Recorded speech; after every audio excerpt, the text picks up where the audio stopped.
제가 목포 사랑의 교회 와서 느끼는 감정이 있어요. 정말 사랑의 교회는 건강한 교회다.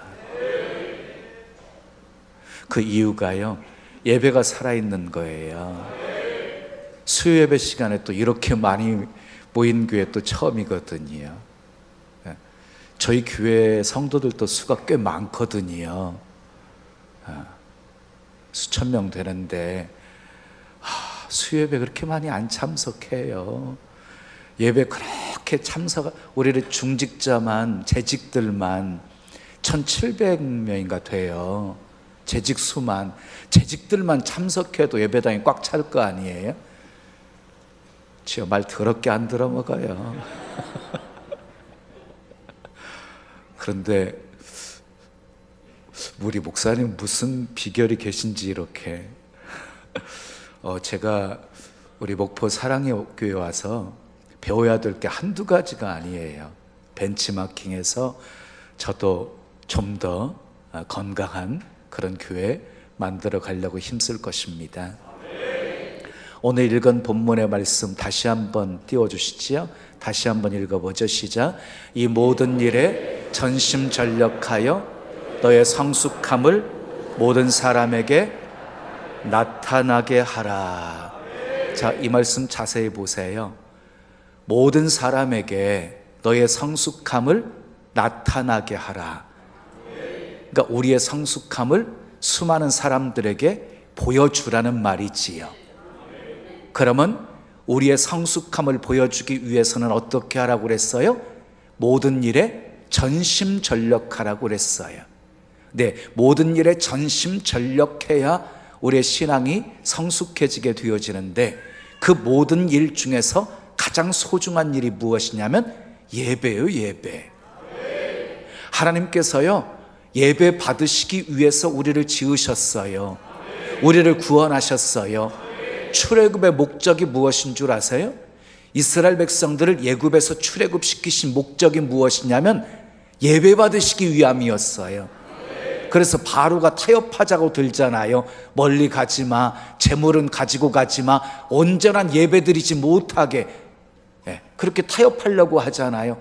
우리 주님이 애굽에서 건져내셔서 약속의 땅으로 인도하셔서 마음껏 예배 받으시려고, 이게 출애굽의 목적이었던 거예요. 여러분, 예배 성공자가 되십시오. 예배 성공자가 되기 위해서는요, 자, 하나님 앞에 다 믿음으로 드리는 거지요. 시간도 드리고 찬송도 드리고 기도도 드리고 다 드리는 거지요. 그리고 유일하게 받는 것이 있지요. 말씀이에요. 여러분, 데살로니가 교회가 소문난 교회였잖아요. 세 가지가 있어서 소문났어요. 사랑의 수고, 소망의 인내, 믿음의 역사가 있어서 소문난 교회였어요. 모든 믿는 자의 본이 되는 교회였어요. 그 비결이 데살로니가전서 2장 13절인가 16절인가 있어요. 하나님의 말씀을 받을 때 사람의 말로 받지 아니하고 하나님의 말씀으로 받음이러라 이랬어요. 그러니까 여러분, 시간 말씀을 들을 때마다 사람의 말로 받지 마시고 내게 주신 하나님의 말씀으로 받으시면 여러분들에게 또 사랑의 수고가 있고 소망의 인내가 있고 믿음의 역사가 있는 그런 복된 믿음의 삶을 살게 될 줄로 믿습니다. 먼저 예배에 전심전력을 하셔야 돼요. 그리고 무릎으로 신나는 역사를 창조하셔야지요. 그 다음에 기도 생활인 것이지요. 우리 신나는 교회 2020년 표어가요, 깨어서 기도하는 교회예요. 교회 들러서 기도하기, 말씀 붙들고 기도하기, 그리고 하루 1시간 기도하기. 하루 1시간 기도하자는 운동을 벌이고 있거든요. 여러분, 지금 드림채플 이렇게 건축 중이라면서요. 저희 교회가 동탄채플, 병점채플 건축하고 동탄채플 건축한 지 4년 뒤였거든요. 그런데 동탄채플 예배당이 2000석이에요. 2000석의 예배당을 건축하고 그 다음에 병점채플에 교육관 건축하는데요, 한 300평 건축밖에 안 되었거든요. 그래서 큰 건축을 하고 나서 300평 건축쯤이야 생각하고 건설업자에게 다 맡기고 그냥 편안하게 그냥 지어지기를 기다렸거든요. 별로 기도 안 했거든요. 그랬더니 한 6개월, 7개월이면 끝나야 될 공사가요 2년이나 걸렸어요. 또 기도하게만, 그러니까 기도 없이 절대로 하나님의 일은 이루어지지 않는다. 교육관 건축하면서 가장 필요한 게요, 기도해야 되는 거예요. 기도하면 사탄의 역사들, 방해들이 다 사라지게 되어질 것이고 하나님의 은혜 속에 세워지는 역사를 체험하게 되어질 거예요. 그러니까 주의 일은 우리가 어떻게 해가지고 되어지는 게 아니에요. 결국 하나님이 일하시도록 해야 되는 거예요. 여러분, 가장 지혜롭고 복 있는 신앙생활은요, 내가 어떻게 하려고 하는 것이 아니라 하나님이 일하시도록 하는 거예요. 근데 우리가 기도하잖아요. 그러면 우리 주님은요, 기도하면 쉬지 않고 일하신다고 그랬어요. 그러니까 하나님으로 쉬지 않고 일하게 하는 교회가 힘 있는 교회고 능력 있는 교회고 축복된 교회가 되어지는 거지요. 기도할 때 사람의 마음도 움직이셔서 감동하셔서 헌금도 하게 하시는 것이고요. 여러분, 복된 일에는 참여해야 복이 있어요. 자, 제가 빨리 끝내야 또 새벽이 나오시니까 제게 주어진 시간이 짧아요. 그래서 제가 막 절제해가면서 이 말씀을 전해야 되니까 크게 힘들어요. 막 절제해야 되니까. 자, 여러분, 전심전력해서 여러분들의 성숙함을 모든 사람들에게 나타내 보여주세요. 여러분들이 성장하는 모습을 옆에 있는 사람들이 보고 깜짝깜짝 놀랄 수 있게끔 성장하셔야 돼요. 그러기 위해서 나중심의 신앙생활이 영적인 어린아이의 모습이라고 그랬잖아요. 그게 하나님 중심의 신앙으로 성장하게 되어지면 성숙한 신앙인, 장성한 신앙인이 되어진다고 그랬지요. 자, 여러분들의 신앙이 성숙해지기 위해서 제가 몇 가지 비결을 알려드리겠어요. 지름길이 있거든요. 자, 먼저 여호수아 1장 7절에 보면 이런 말씀이 있어요. 오직 마음을 강하게 하고 담대히 하여 모세가 내게 명한 율법을 다 지켜 행하고 좌로나 우로나 치우치지 말라. 그리하면 어디를 가든지 형통하리라. 이런 말씀이 있어요. 좌로나 우로나 치우치지 않고 하나님의 말씀 다 지켜 행하면 어디를 가든지 형통할 것이다. 좌로나 우로나 치우치지 말라는 말은 무슨 말인가요? 중심 잘 잡으라는 것이지요. 균형을 잘 이루라는 거예요. 여러분, 오뚜기가 넘어져도 다시 일어나잖아요. 무엇 때문이에요? 무게중심 때문이에요. 무게중심이 있기 때문에. 저 어렸을 때 오뚜기 가지고 많이 놀아봤거든요.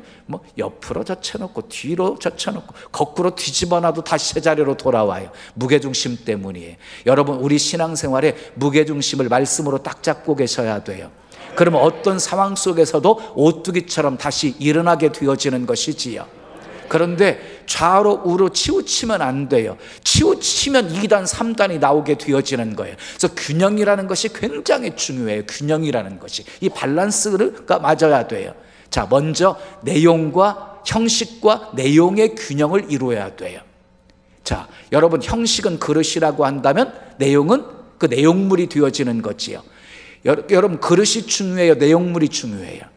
내용물이 중요한 거지요. 그런데 그 내용물을 담고 있는 동안 그릇까지도 중요한 것이지요. 자, 여러분, 율법을 그릇이라고 한다면 복음은 내용이 되어지는 거지요. 두말할 것 없이 율법보다 복음이 더 중요하지요. 그런데 이것의 균형을 이루어야 돼요. 여러분, 율법 없이 복음이 있어요? 없어요. 율법의 역할은 무엇인가요? 죄를 깨닫게 하는 거예요. 우리를 정죄하고 심판의 저주 아래 있게 만들어요. 근데 율법의 역할이 여기서 끝나지 않아요. 죄의 삭슨 사망, 너는 죽음이다. 그러면서 예수께로 인도해 주는 역할을 해요. 그래서 몽학선생이라고 해요. 꿈몽자가 아니라 어린아이 몽자를 써서 어린아이를 가르치는 가정교사 역할을 한다는 거예요. 그래서 예수께로 인도해 주는 역할을 율법이 해요. 그러니까 율법이 율법답게 선포되어야 복음의 능력이 있게 되어지는 거예요. 율법 없이 복음 없어요.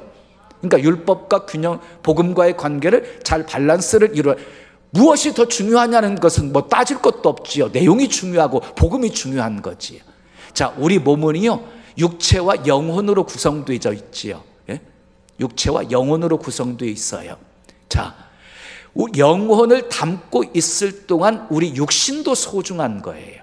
그런데 영혼이 떠나버리게 되어지면은요, 육신은 흙으로 와서 흙으로 돌아가는 거예요. 매장을 하건 화장을 하건 전혀 상관없다.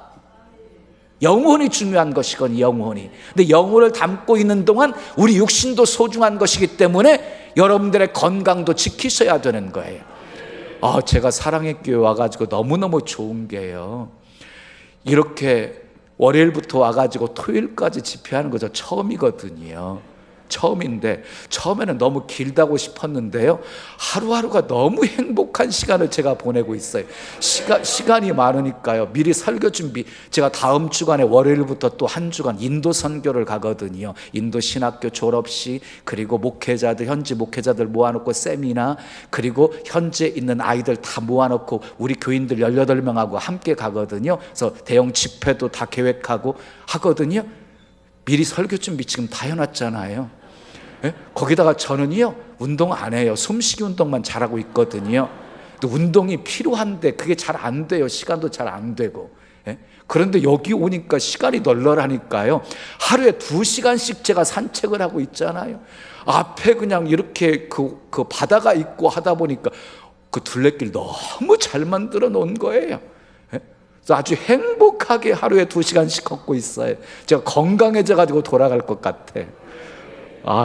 제게 이렇게 쉼과 은혜의 소중한 기회를 주신 목사님께 감사를 드립니다. 아주 제가 행복한 시간을 보내고 있습니다. 자, 영혼을 담고 있는 동안 우리 육신 너무너무 소중하다. 그런데 내 육신을요, 연통 삼으면 안 되잖아요. 술통 만들면 안 되잖아요. 거룩하게 지키셔야지요. 자, 여러분, 해가 어디서 떠서 어디로 져요? 동쪽에서 떠서 서쪽으로 지지요. 그것을 눈에 보이는 현상이라고 그래요. 본질은 뭐예요? 본질은 뭐예요? 해가 동쪽에서 떠서 서쪽으로 져요? 해가 움직여요? 아니잖아요. 해는 그대로 있어요. 지구가 움직이는 거잖아요. 그게 본질이에요. 자, 우리는 눈에 보이는 현상과 눈에 보이지 않는 본질을 함께 볼 수 있어야 돼요. 그러니까 해는 동쪽에서 떠서 서쪽으로 진다. 맞아요? 틀려요? 맞아요. 현상을 말한 거예요. 해는 그대로 있고 지구가 도는 것입니다. 맞아요? 틀려요? 맞아요. 본질을 말한 거예요. 자, 여기 투명 비커가 있어요. 투명 비커 보이지요? 투명 비커에 물을 절반을 담았어요. 물 절반을 담았어요. 거기에 곧은 젓가락을 이렇게 꽂았어요. 어떻게 보여요? 굽어 보이지요? 무슨 현상? 굴절 현상이라고 그러지요. 자, 젓가락은요, 젓가락의 본질은 뭐예요? 곧은 거예요. 근데 눈에 보여지는 현상은 어떻게 보여요? 굽어 보여요. 이것을 함께 볼 수 있어야 돼요, 우리는. 자, 여러분, 고난 좋아하지요? 좋아하시나요? 싫어하지요? 그런데 하나님께서 우리에게 고난 허락하시나요? 안 하시나요? 시험 허락하시나요? 안 하시나요? 실패는요? 환난은요? 질병은요? 하나님이 허락하시지요. 근데 여러분 기억하세요? 하나님이 주시는 것은 다 좋은 것이다. 그렇죠? 하나님은 좋으신 분이시니까. 하나님이 주시는 것은 다 좋은 거예요. 하나님이 주신 율법도 좋은 것이고, 하나님이 주시는 고난도 좋은 것이고, 실패도 좋은 것이고, 질병도 좋은 것이고. 여기 확실히 수준이 있어요, 사랑의 교회. 자, 하나님께서 우리가 원치 않은 아픔도 고난도 실패도 질병도 허락하시지만 하나님이 정말로 주시려는 것은 따라합시다. 축복이다. 신명기 8장 16절에 보면 하나님께서 이스라엘 백성들을 광야에서 이끌어내세요. 이끌어내시고 시험하시고 광야에서 시험하시고 낮추셨다고 그랬어요. 시험하고 낮추사 따라합시다. 마침내 복을 주려 하심이었느니라. 예, 하나님께서요 우리를 시험하시고 낮추시는 목적이 무엇이래요? 마침내 복을 주시려고 그렇게 하시는 거래요. 아멘. 복 주시려고 그러는 거. 우리가 신앙생활하면서 하나님과의 관계가 굉장히 소중하잖아요. 하나님과의 관계가 굉장히 하나님과의 관계에 문제가 생기게 되어지면 모든 삶에 문제가 생기는 거예요. 여러분, 폐렴이 우한에서 발생했잖아요. 중국에서 발생했잖아요. 지금 어마어마하게 많은 사람이 죽고 퍼져나오고 있잖아요. 여러분, 우연인가요? 중국이 선교사들 다 추방시켜버리고 십자가 막 불태워버리고 다이너마이트로 막 폭파시켜버리고 십자가 포크레인 갖다가 다 끄집어 내려버리고 대대적인 박해가 시작되고 있어요. 그것도 우한에서 제일 많이. 이게 어떻게 우연이에요? 성경 속에 나오는 전염병들이요 우연 아니거든요. 하나님의 징계인 거예요. 자, 하나님과의 관계에 문제가 생기게 되었지만 막 하늘의 문이 닫혀버린다. 그래서 3년 6개월 동안 막 비가 내리지 않잖아요. 다시 하나님과의 관계가 회복되어지니까 하늘이 열리고 다시 큰 비가 내리게 되어지잖아요. 그러니까 하나님과의 관계 신통하게 되어지면 물질과 물통하고 사람과 인통하고 만사가 형통하게 되어진다. 그래서 영혼이 잘 되면 범사가 잘 되고 간건한 축복이 주어지는 것이다. 자, 에레미야가 3장 33절에 보면 하나님의 본심이 소개되어져 있어요. 주께서 인생으로 근심하며 고생하게 하심이 하나님의 본심이 아니시로다. 하나님의 본심은 인생들이 고생하고 근심하는 거 원하지 않으신데요. 이게 하나님의 본심이에요. 근데 때때로 우리에게 하나님이 고난 허락하시잖아요. 아픔도 슬픔도 허락하시잖아요. 이건 눈에 보이는 현상인 것이에요. 하나님은 우리가요 고생하고 근심하는 거 원하지 않으세요. 그런데 또 고생하게 하시고 근심하게 하시는 것이 무엇인가요? 우리 신앙을 더 정금같이 만드시려고, 온전하고 구비해서 조금 더 부족함이 없게 만드시려고. 그러니까 고난 속에서 하나님과 가까워지게 되었다. 그러면 그 고난이 축복인 거예요. 아멘이지요. 자, 균형을 잘 이뤄야 된다. 그리고 두 번째는요, 바른 축복관을 가지셔야 돼요. 바른 축복관을. 자, 복 주시는 분은 누구신가요? 하나님이시지요. 복 주시는 분은 하나님이세요. 근데 하나님이 주시는 복에는 두 가지가 있어요. 눈에 보이는 현상적인 물질적인 복이 있고 눈에 보이지 않는 영적인 복이 있어요. 그것을 가리켜서 성경은 이렇게 말하죠. 땅에 기름진 복, 그리고 하늘에 신령한 복, 이렇게 말씀하고 있잖아요. 어떤 복이 더 소중한 복일까요? 두말할 것 없이 눈에 보이지 않는 영적인 복이지요. 하늘의 신령한 복이 눈에 보여지는 물질적인 복보다 더 중요한 것이지요. 근데 우리는요, 이 두 가지 복을 함께 받으셔야 돼요. 자, 성경에 물질적인 복을 약속하고 계시는데 대표적인 게 신명기 28장 1절에서 14절까지 축복의 말씀들이죠. 오늘날 내게 명하는 명령과 규례를 지켜 행하면 세계 민족 위에 뛰어나게 하실 것이다. 성읍에서도 복을 받고 들에서도 복을 받고 내 몸의 소생과 그리고 내 토지의 소산과 우양의 새끼가 복을 받을 것이며 들어가도 복을 받고 나가도 복을 받을 것이며 대적들이 내 앞에서 패하게 할 것이며 손으로 하는 일마다 복되게 할 것이며 머리가 될지언정 꼬리가 되지 않게 하실 것이며 구워줄지언정 꾸지 않게 하시겠다. 이거 전부 뭐예요? 물질적인 복들이에요. 물질적인 복이에요. 여러분들 하나님이 주시는 물권의 복도 받으시기를 예수님의 이름으로 축원합니다. 신명기 8장에 이스라엘 백성들이 광야에서 그 애굽에서 출애굽할 때 큰 재물을 가지고 나와요. 지금까지 종살이 한 것 다 받아가지고 나오게 하세요. 그러면서 주님이 말씀하셨어요. 재물 얻을 능력을 주신 여호와를 기억하라. 이렇게. 그러니까 재물 얻을 능력 주님이 주시는 거예요. 그러니까 물질적인 축복을 간구하시되 주여 내게도 재물 얻을 능력을 주시옵소서, 이렇게 기도하셔야 돼요. 재물 얻을 능력 달라고 기도하셔야 돼요. 자, 우리에게 주어진 축복은 사명이다. 사명. 지평수 넓히라고 주시는 게 아니다. 승용차 좋은 것으로 바꿔서 우쭐대라고만 주시는 게 아니다.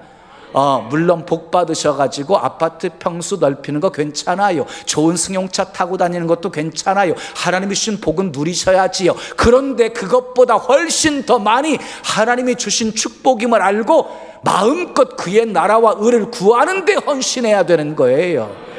무엇을 하든지 하나님의 영광을 위해서 하라고 그랬으니 목적만 흔들리지 않고 분명하면 된 거지요. 그런데 똑바로 목적에 충실하지 않으니까 하나님이 주셨다가 하루아침에 다 빼앗아 가버리는 거예요. 하루아침에. 여러분, 복은 이렇게 받는 단계가 있잖아요. 그런데 한번 걷어가 버리시는 거 한순간이에요. 그냥 걷어가 버리시는 건 한순간이에요. 한순간.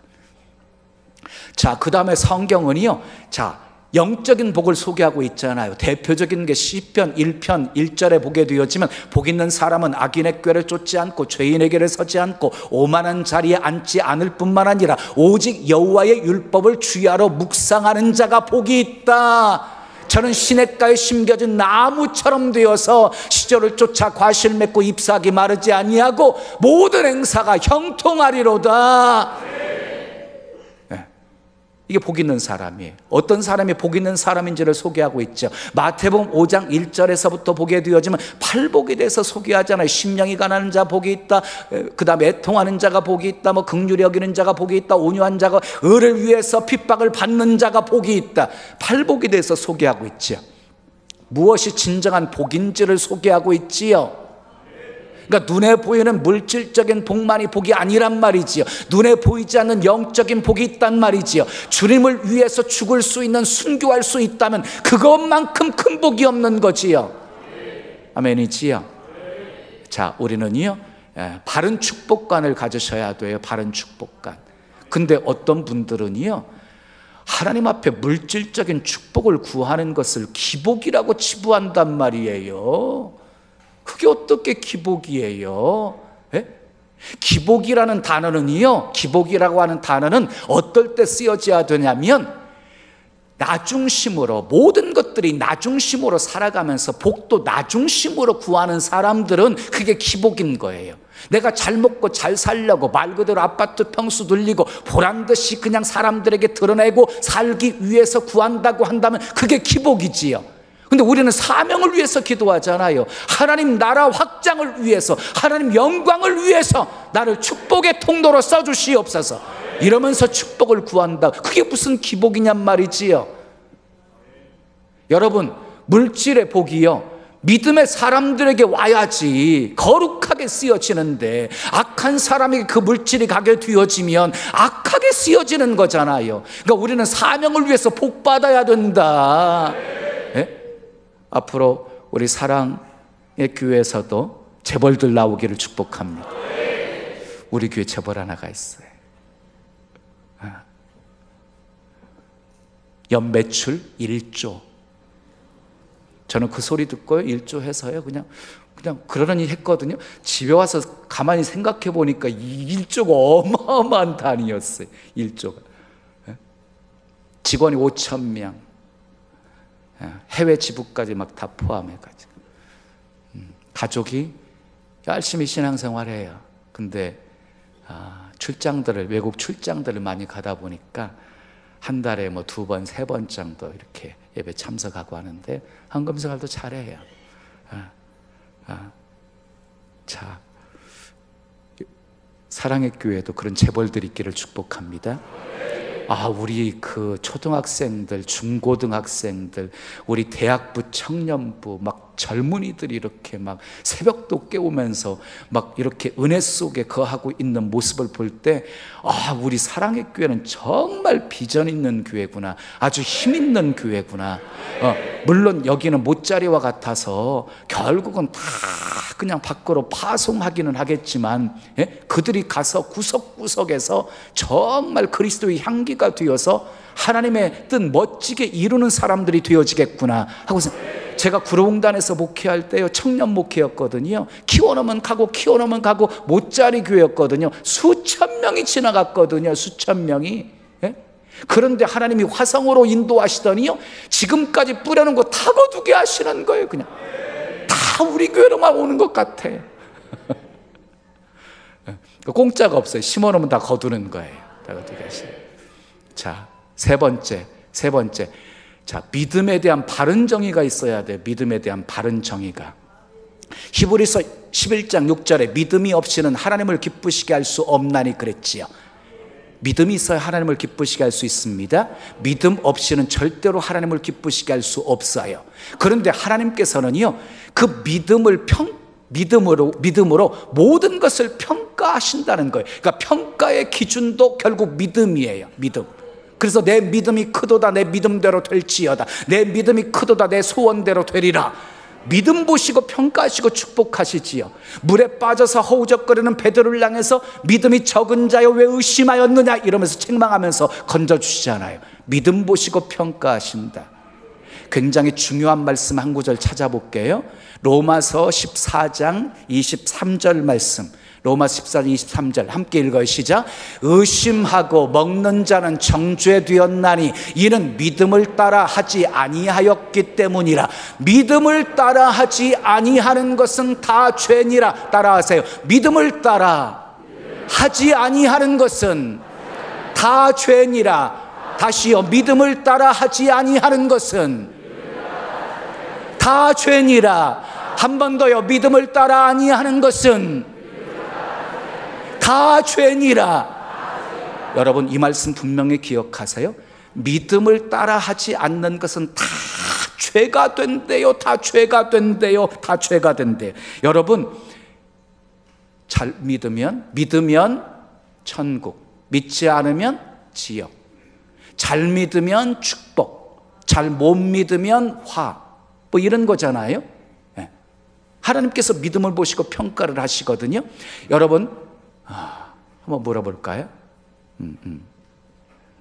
자, 예배도 믿음으로 드리셔야 돼요. 가인의 형식적인 예배는 하나님이 안 받으셨잖아요. 아벨의 제사를 받으셨잖아요. 아벨의 제사는 히브리서 11장에 보면 믿음으로 더 나은 제사를 드렸다 이렇게 말씀하고 있잖아요. 믿음으로 드렸기 때문이었어요. 기도도 믿음으로 드려야 돼요. 그래야 응답이 있어요. 의심하는 자는 구하여도 얻을 줄 생각하지 말라. 마치 바람에 나는 겨와 같도다. 의심하면서 하는 기도는 응답이 없다. 믿고 구한 것은 받은 줄로 믿으라. 믿음으로 하셔야 돼요. 헌금도 믿음으로 하셔야 되고, 봉사도 믿음으로 하셔야 되고, 기도도 믿음으로 하셔야 되고, 구제도 믿음으로 하셔야 되고, 믿음으로 해야 선이다. 믿음으로 하지 아니하는 모든 것이 다 죄다 하고 말씀하셨어요. 자, 히브리서 11장 1절은 믿음에 대해서 이렇게 정의하지요. 믿음은 바라는 것들의 실상이요 보지 못하는 것들의 증거다라고 말씀하고 있지요. 눈에 보이지 않고 손에 만져지지 않고 귀에 들리지 않아도 보는 것처럼 만지는 것처럼 들리는 것처럼 믿는 것이 믿음이란 말이에요. 그런데 여기서 중요한 것, 누가 바라느냐는 게 중요해요. 믿음은 바라는 것들의 실상. 그런데 누가 바라는 것이냐는 거예요. 내가 바라는 것은요, 그거 믿음 아니에요. 신념이지. 여러분, 은행에 맡기면서 돈 안전할까라고 믿는 거, 그건요 내가 믿는 거잖아요. 내가 바라는 거잖아요. 그건 신념이에요. 신념. 그러면 누가 바라는 것이 믿음일까요? 하나님이 바라시는 것을 바라는 것이 믿음이다. 그러니까 우리는 하나님이 바라시는 것을 바라셔야 돼요. 그게 믿음인 거예요. 자, 여러분, 베드로가 갈릴리 호수를 이렇게 건너고 있을 때 제자들과 함께 막 풍랑이 일었어요. 그때 예수님이 무리를 걸어오셨어요. 유령인 줄 알았어요. 나중에 예수님인 줄 알고 베드로가 주여 나를 오라 하소서. 예수님이 오라고 명령하시자 베드로가 예수님 바라보면서 물 위를 걷는 기적을 체험하지요. 바람을 보고 무서워하는지라 순간 빠져버리게 되었지만 그랬지요. 한 신학생이 금식하면서 기도하고 베드로처럼 나도 물 위를 걸을 수 있다, 그런 믿음에 막 확신이 생겨가지고 자기도 물 위를 걷겠다고 주여 믿습니다 하고 강으로 발을 집어넣었다가 물에 빠져 죽을 뻔했어요. 간신히 살아나와가지고 하나님 앞에 따졌어요. 왜 나도 하나님 살아계신 거 믿는데 나는 못 걸었냐고. 그랬더니 예수님이 뭐라고 말씀하셨기에? 뭐라고 말씀하셨게? 내가 언제 너보고 오라고 했니? 베드로는 오라는 말씀 앞에 순종한 거잖아요. 주님이 바라시는 것을 자기도 바란 거잖아요. 주님이 오라고 하시자 주님이 바라시는 게 아닌데 내가 바라는 것이었잖아요. 그래서 물에 빠져 죽을 뻔한 거예요. 자, 하나님이 바라시는 것을 바라십시다. 하나님이 계획하시는 것, 하나님이 목적하시는 것, 하나님이 소원하시는 것, 내 소원이 되게 하옵소서. 나의 바람이 되게 해주시옵소서. 그래서 하나님의 소원과 내 소원이 일치가 되어지만 두말할 것 없이 아름다운 열매를 맺고 이루어지게 되어지는 것이지요. 자, 오늘 제가 말씀드리려고 하는 이제 네 번째 가장 중요한 것, 자, 무엇이 선이고 무엇이 악이냐 하는 거예요. 제가 이 말씀 드리려고 가장 중요한 내용이, 따라합시다. 무엇이 선이고 무엇이 악인가?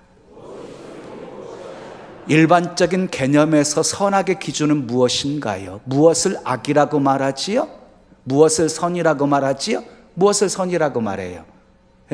뭐 착하게 사는 거, 의롭게 사는 거, 남에게 도움을 주는 거, 뭐 이런 거지요. 이런 게 선이라고 생각하죠. 일반적인 개념에. 악은요, 뭐 나쁜 거, 못된 거, 남에게 해를 끼치는 거, 뭐 이런 것을 악이라고 하지요. 이 일반 개념에서 선과 악의 기준인 것이고요. 그러면 성경적인 개념에서 선과 악이 무엇이냐는 거예요.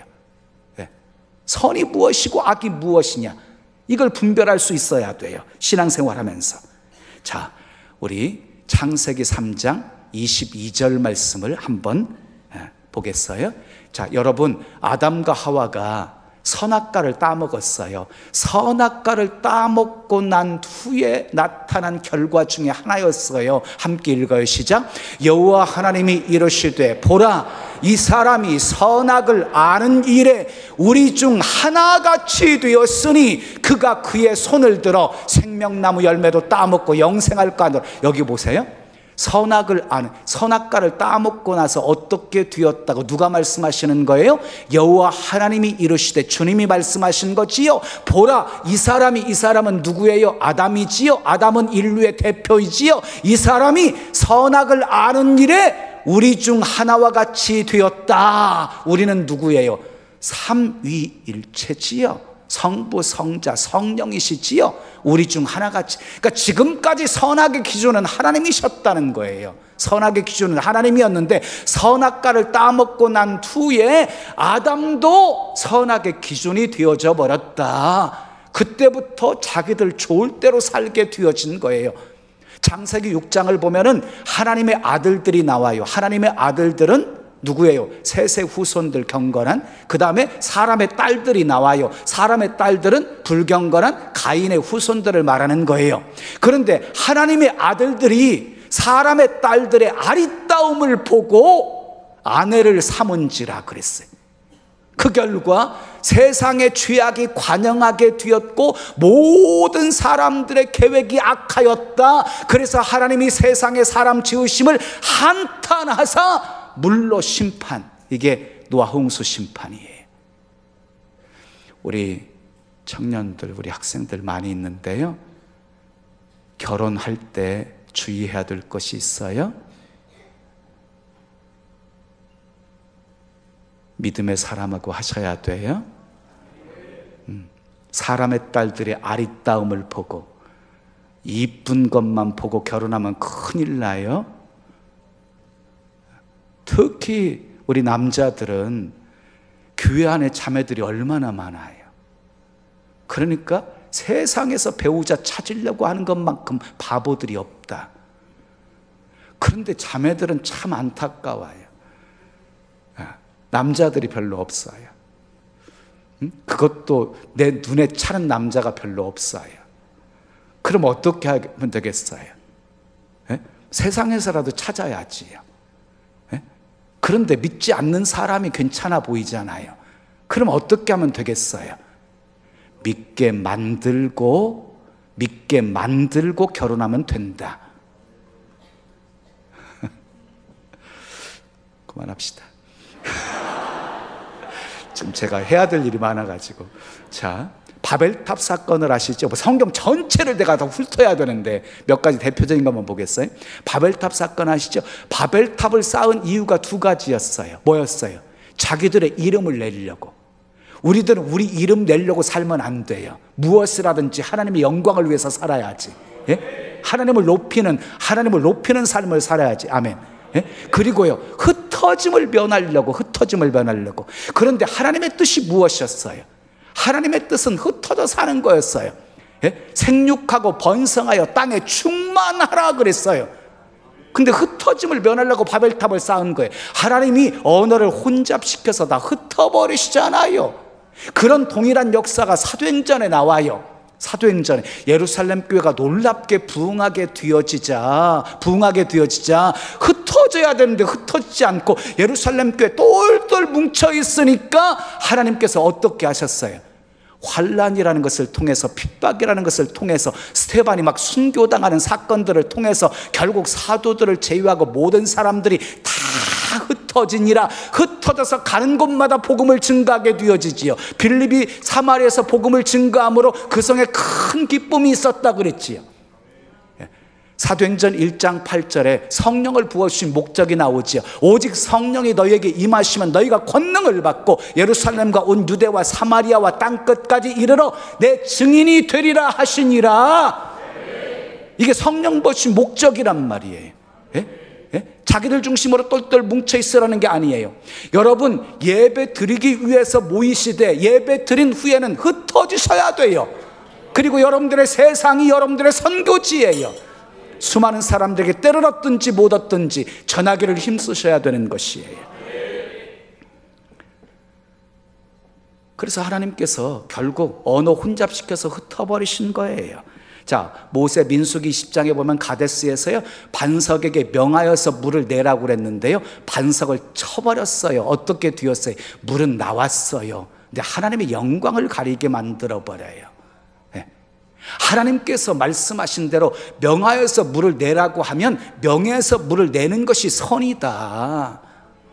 아멘이지요. 자, 여러분, 사사기 역사를 보실까요? 사사기 역사는 죄악의 악순환이 반복되어진 역사였거든요. 제가 사사기 한 권을 그냥 여러분들에게 알려드리겠어요. 간단해요. 사사기 역사는요, 여호와의 목전에서 악을 행해 우상 숭배, 그러면 하나님이 진노하셔요. 이방인의 손에 붙여버려요. 압제 속에 거해요. 고통 속에 부르짖어요. 그러면 하나님이 사사들을 통해서 건져내 주세요. 사사들이 살아있을 동안 태평하다가 사사들이 죽으면 또 여호와의 목전에서 악을 행해 우상 숭배, 하나님이 진노하세요. 이방인의 손에 붙여버려 압제 속에 부르짖어 기도해요. 그러면 또 사사들을 통해서 구원해내세요. 이게 자그마치 7번 반복되어지는 역사예요. 그런데 이렇게 죄악의 악순환이 반복될 수밖에 없었던 근원적인 원인에 대해서 사사기 4구절에 걸쳐서 동일하게 말씀하고 계시는데, 따라합시다. 사람이 자기 소견에 옳은 대로 행하였더라. 사사시대 사람들은요, 자기 소견에 옳은 대로 행했기 때문이었어요. 그러니까 자기 좋을 대로 행하다 보니까 결국 자기들이 만든 우상 숭배 죄악에 빠지게 되어진 것이에요. 우상은 누가 만든 거예요? 사람이 자기들을 위해서 만든 게 우상이란 말이에요.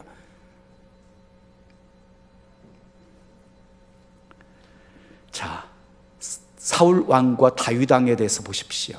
사울 왕과 다윗 왕, 사무엘하 3장 1절에 보면 사울의 집은 점점 약하여지고 다윗의 집은 점점 강하여지니라 그랬지요. 대조적으로 말씀하고 있지요.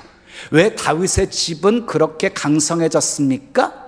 다윗의 집은 강성할 수 있었던 비결이 오히려 사울 왕보다 다윗은 더 못된 짓을 했잖아요. 우리아의 아내를 범했잖아요. 거기다가 우리아 전쟁터에 보내서 죽게 했잖아요. 간통죄에다가 살인죄까지 범했잖아요.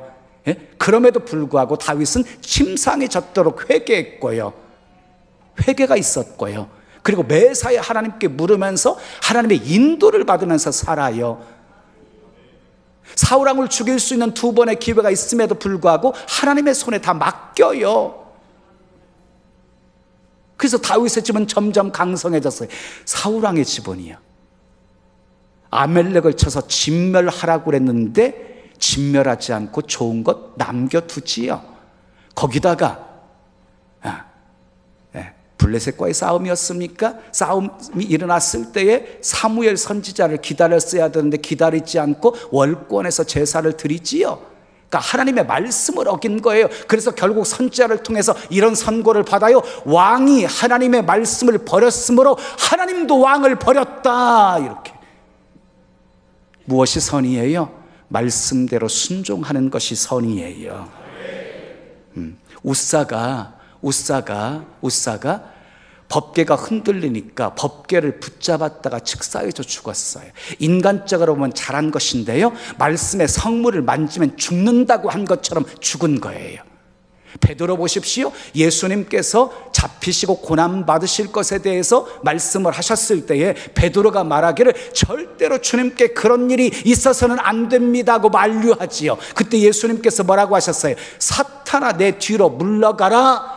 네가 하나님의 일은 생각하지 않고 사람의 일을 생각하는도다. 하나님의 일은 예수님이 십자가에 죽으시는 거였단 말이에요. 인간적으로는 잘하는 것이었지만 그 사탄에게 사로잡혀서 그렇게 한 것이라고 책망을 받았던 것이지요. 사랑하는 여러분, 자, 구제는 선입니까? 구제는 좋은 것이지요. 구제도 좋은 것인데요, 구제도 선으로 인정받으시려면 말씀대로 하셔야 돼요. 오른손이 하는 것 왼손이 모르게 하라. 은밀한 중에 계신 너희 아버지께서 갚으시리라. 기도도 은밀한 중에 계신 너희 아버지께서 갚으시리라. 구제도 마찬가지로 은밀하게 하라. 이렇게 말씀하고 있지요. 자, 여러분, 그러면 무엇이 선인가요? 말씀 따라 순종하면서 사는 삶이 선이다. 요한복음 1장 1절에 이렇게 말씀하죠. 태초에 말씀이 계시니라. 이 말씀이 하나님과 함께 계셨으니 이 말씀은 곧 하나님이시니라. 말씀이 하나님이라고 말씀하고 있지요. 자, 그리고 요한복음 1장 14절에 말씀이 육신이 되어 우리 가운데 거하심에 우리가 그의 영광을 보니 아버지의 독생자의 영광이요 그 은혜와 진리가 충만하더라. 말씀이신 하나님이 육신을 입고 이 땅에 오신 분이 예수님이라는 것이지요. 그러니까 여러분, 결국 하나님 중심의 삶, 결국 하나님 중심의 삶은 어떤 삶을 말하는 것인가요? 말씀 따라 순종하는 삶을 말하는 것이지요. 말씀 따라 순종하는 것이 선인 거예요. 마태복음 7장 21절에 보면 이렇게 말씀하고 있어요. 나더러 주여 주여 하는 자마다 다 천국에 들어갈 것이 아니라 아버지의 뜻대로 행하는 자라야 들어가리라. 그날에 내가 주의 이름으로 선지자 노릇하고 주의 이름으로 귀신을 쫓아내고 주의 이름으로 권능을 행했나이다 하리니, 그 사람에게 우리 주님이 뭐라고 말씀하셨어요? 이 불법을 행한 자들아, 내게서 떠나가라. 여러분, 주의 이름으로 귀신을 쫓아내고 선지자 노릇하고 권능을 행했어요. 얼마나 위대한 일을 행한 거예요. 얼마나 자랑스러운 일을 행한 거예요. 하나님 앞에 큰 상을 받을 줄 알고 그렇게 드러냈는데, 이 불법을 행한 자들에게서 떠나가라.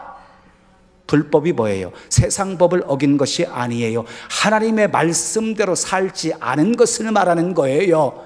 하나님의 말씀대로, 하나님 말씀대로 주의 선지자 노릇하고 주의 말씀대로 귀신도 쫓아내고 권능도 행해야 되는데, 그렇지 않으면 하나님이 인정하지 않으신다. 결국 인생은 두 가지예요.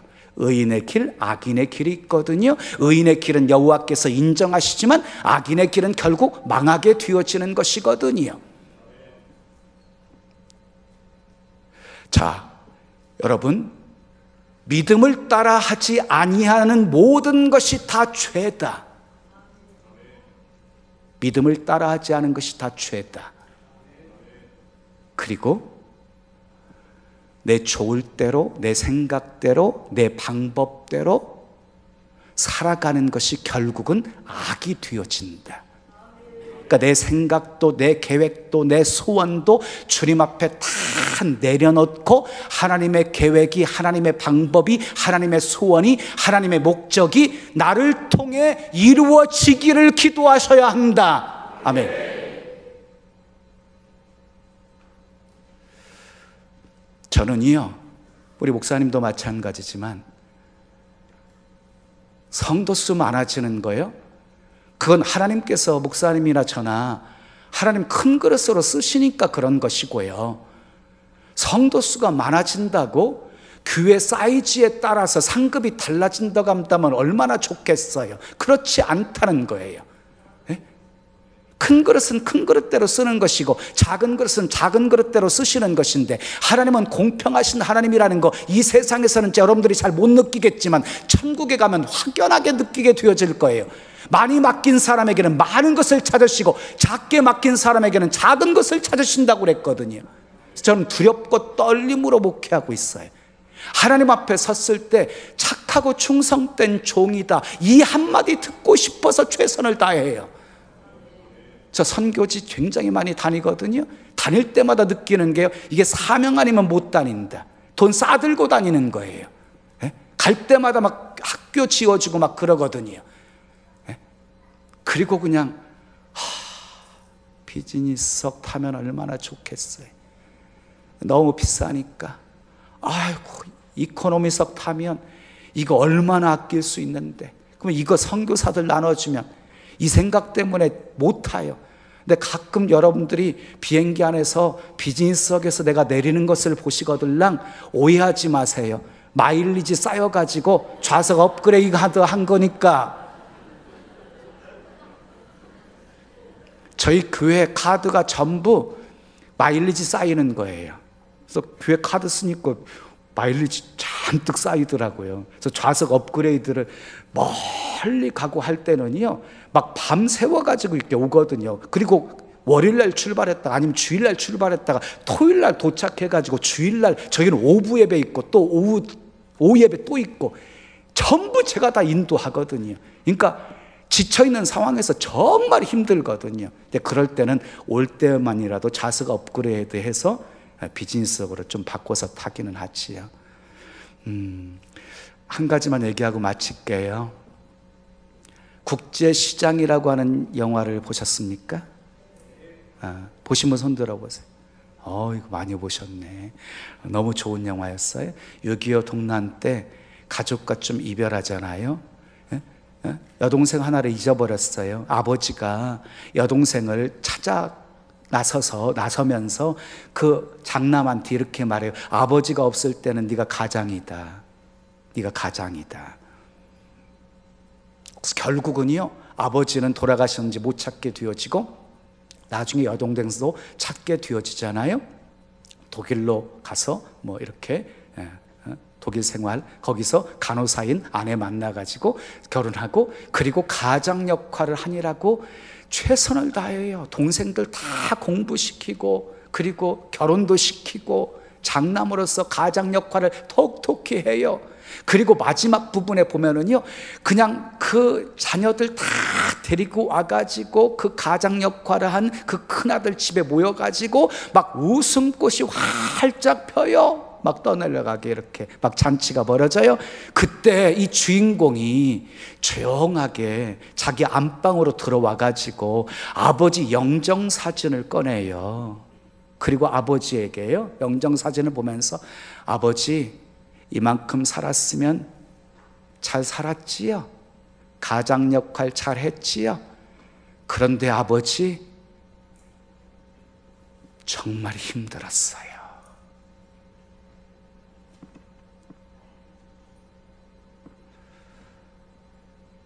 여러분, 주님 따라가는 길은 십자가의 길입니다.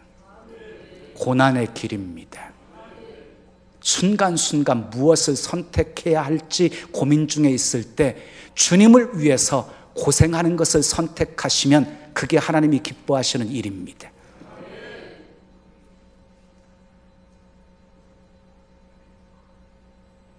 하나님께서 건강 주시고 물질 주시고 은사 주시고 시간 주시고 재능 주신 거 마음껏 하나님 영광 위해서 살다가 주님 부르시면 주님 앞에 갔을 때 착하고 충성된 종이다, 이 말 한마디 들을 수 있으면 지금까지 고생한 것 한순간에 눈 녹듯이 녹지 않겠어요? 언젠가는 하나님 앞에 서겠지요. 자, 우리 그날에 하나님 앞에 큰 상 받을 줄로 착각하고 있다가 나 너 도무지 몰라, 이 소리 들으면 얼마나 황당하겠어요?